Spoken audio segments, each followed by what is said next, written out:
To begin with, I would like to wish you good health to all of you in the Global Young Academy. With the COVID-19 pandemic, we have learned that we can best contribute to the welfare of society by supporting scientific investigations and by joining our efforts with the rest of the world.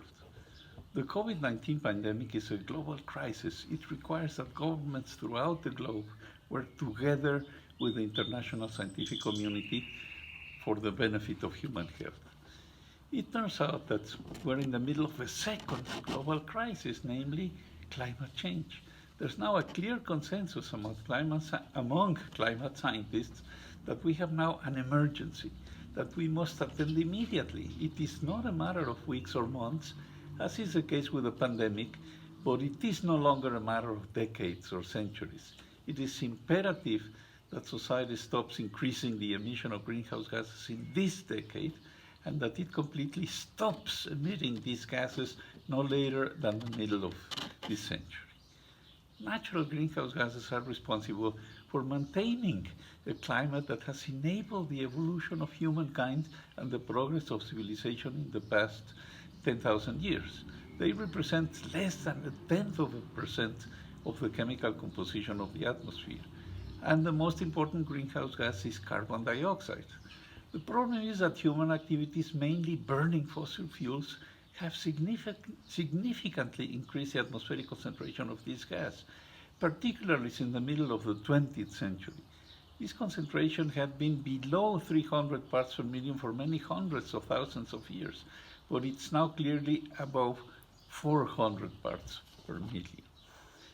A consequence of this increase is that global climate is changing.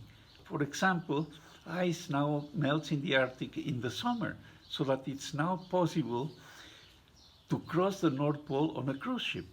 Furthermore, we now have many more climate extremes, such as droughts, hurricanes, typhoons, and heat waves that are extremely harmful to society.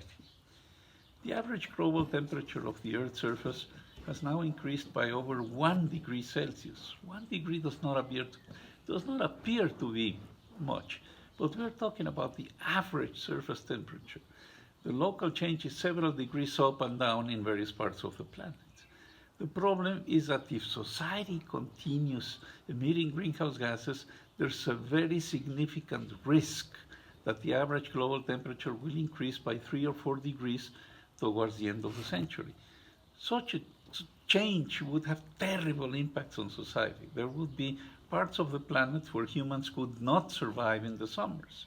There would be hurricanes, floods, droughts, and forest fires that would lead to massive migrations, causing tremendous harm to the quality of human civilization.